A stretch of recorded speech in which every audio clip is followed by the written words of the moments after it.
Buddhist sermon is delivered by Venerable Rohanakiththi Thera. Namo Buddhaya, Theruvan Saranai, meritorious Dhamma friends.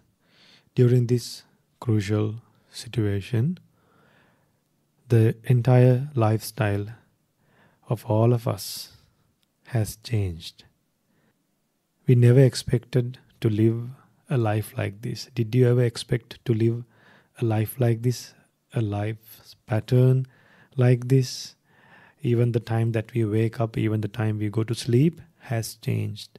The way we learn, the way we work, and the way people react, the words that we are using these days have also changed. So whatever it is, end of the day, what we have to control is, and what we have to manage is just three things. That is lust, anger, and delusion.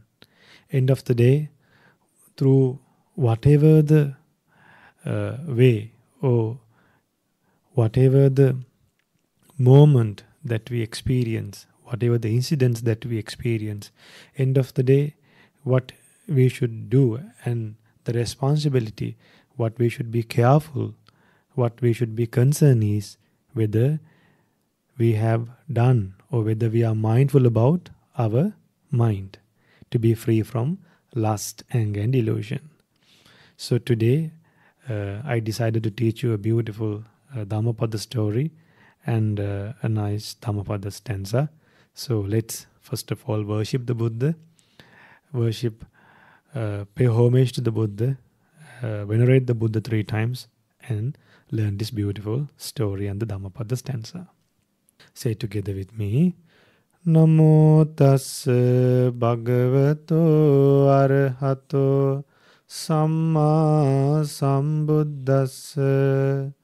Namo tassa bhagavato arahato samma sambuddhassa. Namo tassa bhagavato arahato Samma Sambuddhassa. Homage to the Blessed One, the Worthy One, the Supremely Enlightened One. Sadhu, Sadhu, Sadhu. First I will chant the Dhammapada stanza. Natti raga samuaggi Natti dosa samogaho, Natti moha samangjalang, Natti tanha samanadi. Natti raga samoaggi. There is no fire like lust. See how Buddha has compared lust. For what Buddha has compared lust. And then there is no trap like hate. Now there are various traps, but hate is one of the difficult traps, dangerous traps in this world. No net like delusion. Delusion is not knowing the realization. Not knowing the realization of life. There is no net like that that can cover your entire life, can cover the truth, can hide the truth, will not help you, will not let you to reflect on wholesome. And no river like craving. The nature of a river is always flowing. Water is always flowing. Craving is also like that. Always make you to delight in beautiful things and make you feel like having and enjoying and dedicating your life for the sake of material comfort and material gains. So why did the Blessed One, our Shakyamuni Gautama Buddha, taught this wonderful stanza? Do you know the reason behind the story? One day, 5 people went to the Buddha to learn Dhamma. So out of compassion, the compassionate Buddha taught Dhamma. Out of compassion, the Blessed One taught the Blessed One's realization to these 5 people. Then, after the Blessed One started preaching Dhamma with great effort, out of compassion, these 5 people, out of these 5 people, only one person was paying attention to what Blessed One was teaching. All the others were doing unnecessary things. They were very negligent. Now, Buddha was only preaching Dhamma to 5 people. Not like in a Zoom program, or not like in front of 1,000 people. 5 people in front of the Buddha. Out of them, only one was paying attention. So, then Venerable Ananda asked the Blessed One, Blessed One, out of these 5 people, only one was learning Dhamma. All the others were doing and engaged in other activities. They were sleepy. One person was sleepy, and one person was drawing on the ground, and then one person was just shaking, and one person was looking at the sky. Only one person was listening Dhamma properly, and one person was sleepy, nodding. Then Buddha explained the reason. Buddha clearly explained the reason why one person was sleepy, then one person was drawing things in the floor, and why the other person was just shaking, and then one more person was looking at the sky. So then Venerable Ananda said, Blessed One, this chance of learning Dhamma is very rare. Even when Blessed One was preaching Dhamma, why these people were negligent? Why they did not pay attention? What's the reason for this? Then Buddha said, Dear Ananda, this is not something that they have done in this life. I see their past lives. I have the ability to see these 5 people's past lives. The first person, one person was very sleepy, was nodding. The reason, in past lives, in 500 lives, for 500 lives, that person was born among serpents, was born as a snake among serpents. So snakes they love to sleep for a long time. So what happens? That habit is there even after that snake was born among humans, and even after meeting a Buddha, that habit was there.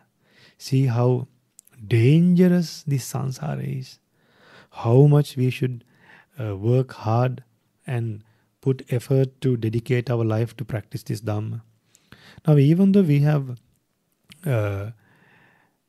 developed, even we may have done this, even we may have born in bad places, and we may have bad habits that could affect our life. But Buddha has given remedies. Now, these people, they came to meet the Buddha only once, but we are learning Dhamma again and again. So we can practice the Buddha's teachings, we can do merit, and we can learn Dhamma again and again. We can walk while if we fall asleep. There are things that Buddha has taught us to do. When we feel like sleepy, we can rub our ears, we can rub the nose, we can rub the face, we can wash our face, and we can chant the Dhamma. So slowly we can develop in merit. Even though we have bad habits that has been done in past lives, by cultivating good habits in this life, we can overcome those problems. So we are very fortunate. Then there was another person. He was just drawing on ground without listening to Dhamma. Do you know the reason why he was drawing on ground? He was drawing and then digging the ground. So what's the reason? That person has been an earthworm. That person has been an earthworm in past lives. In many lives, more than 500 times, he was born as an earthworm in past lives. Now see, this samsara, we were not born as humans in each and every life. Now don't we see this behavior, this kind of behavior among human beings? We see, right? We see a variation among human beings, the behaviors. So then there was another person who was like a tree, moving and shaking here and there. So why is that? Now even during the Zoom programs, these days we see how children are moving, rolling, and then rotating the chair. So can't stick to one place. Can't sit in one place, in one posture and learn Dhamma. So the reason is that person was born as a monkey in past lives for more than 500 times.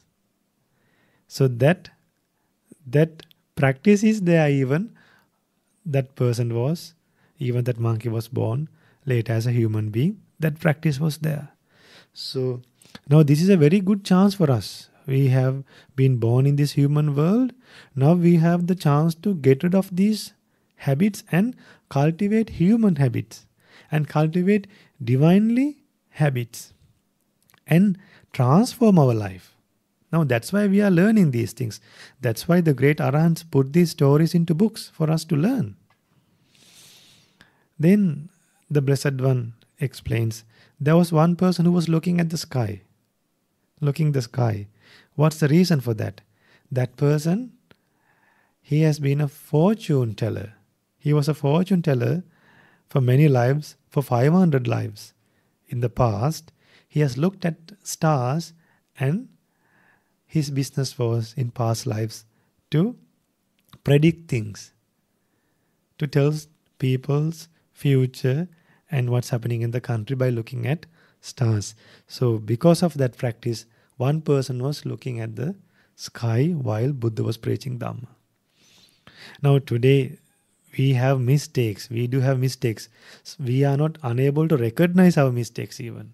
Now after hearing Dhamma like this, we can see, okay, what kind of qualities I have. Do I have these mistakes? Do I do these mistakes? And then with the help of mindfulness, we can recognize them.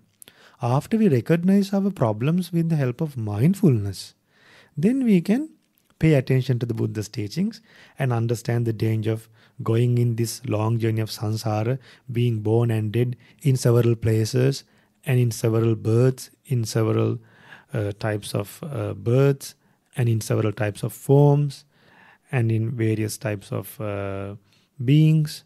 So by knowing this danger, we can concentrate on what Buddha has taught us, and we should be able to pay attention when we learn the Buddha's teachings. Then the last person, Buddha said to Venerable Ananda, dear Ananda, did you see that person who learned Dhamma properly? He was paying attention. He did not look around. He was looking at the Buddha and learning Dhamma very well. The reason, he has memorized things in past lives. He has learned Triveda. He has learned very well, and then he has learned in an organized way in past lives. And then that's why even today, when he got the chance to learn Dhamma from a Supreme Buddha, a Buddha's great realization about life, he was able to pay attention and listen carefully what Buddha said. That's why children, when you learn, even in the school, even as elders, now the Dhamma sermon could be, it could be an adult, it could be a grandparent, it could be a child. People don't pay attention to others,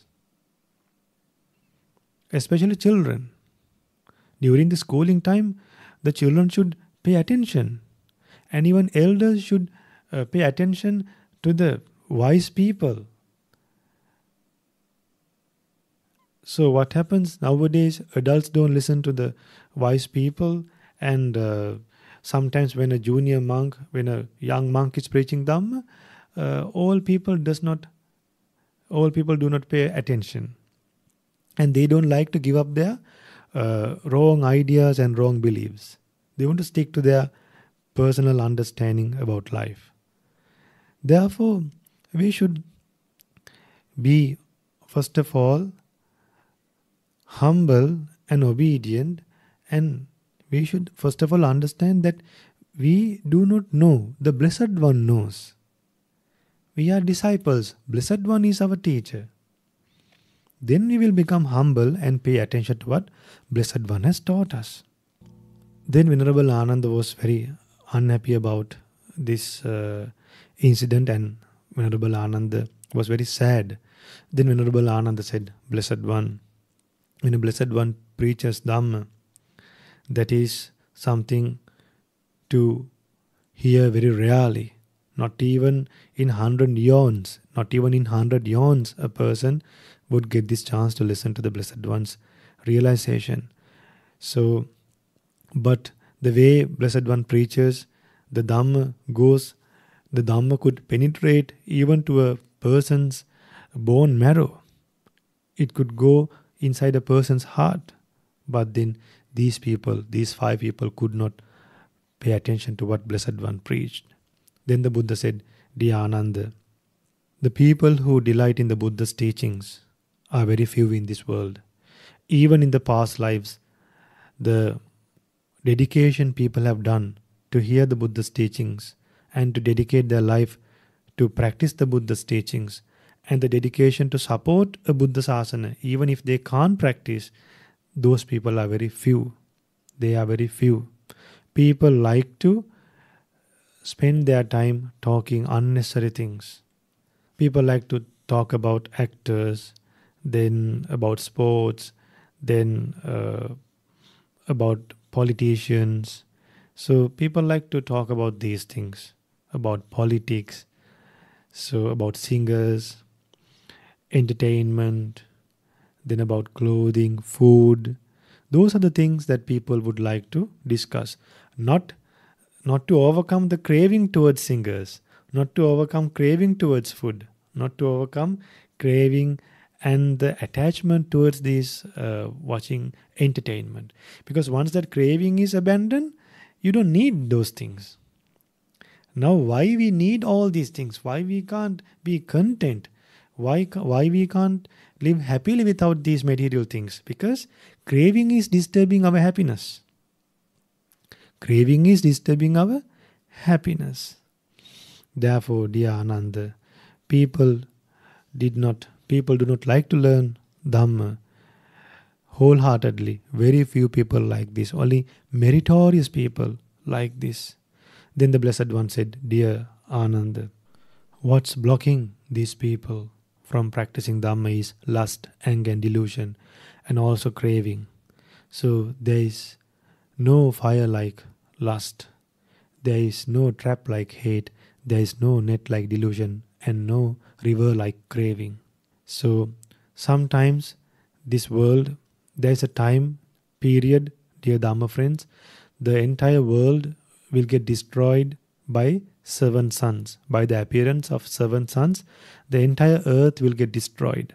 But more than that damage, because of lust, because of the fire of lust, because of the danger of developing lust, a person's life can extend to millions of rebirths and being born and dead in wrong places by doing bad things based on lust, anger and delusion. By getting angry, by getting attached to things, by being deluded, a person can tend to do bad things number of times again and again without recognizing and correcting and controlling their emotions and controlling their verbal, mental and bodily actions.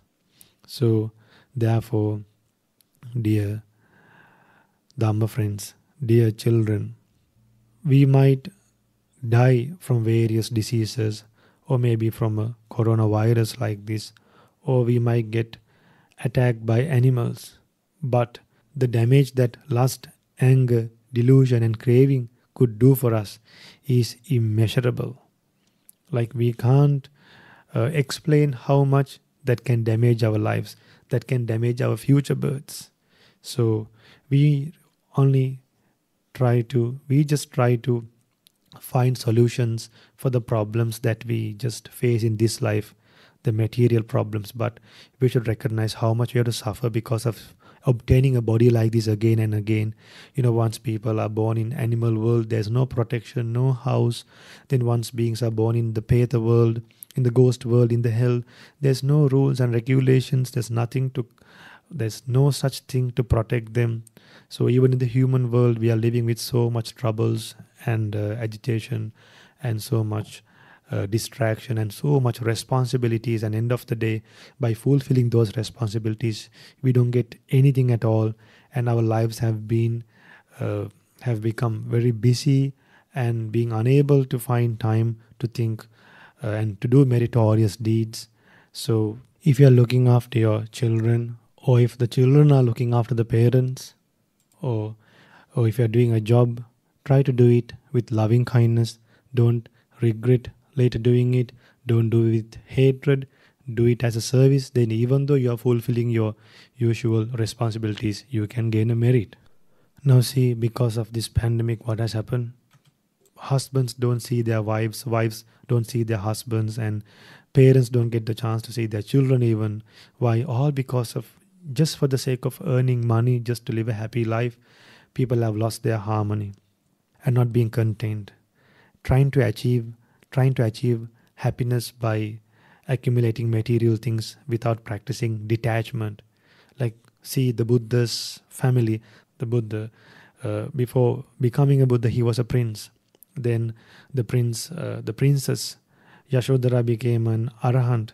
Then the prince's son, Prince Rahul, also became an arahant later, became a monk. Then the entire family became realized ones. The whole clan, most of the people from the Shakyan clan became disciples, and they were able to overcome the dangers of this life, from this endless journey of being born and dead again and again, and keep a full stop for this suffering that we could meet again and again, that is immeasurable and that is uncountable, hard to explain, hard to put into words, the suffering that beings go through in this long journey of samsara.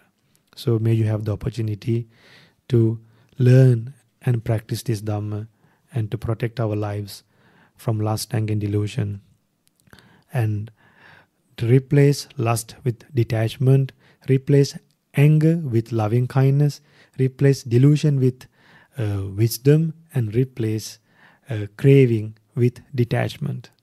Then you can live a happy life that would lead you to attain Nibbana in this Gautama Buddha's dispensation. Sadhu, sadhu, sadhu. Namo Buddhaya. Buddhist sermon was delivered by Venerable Rohanakiththi Thera.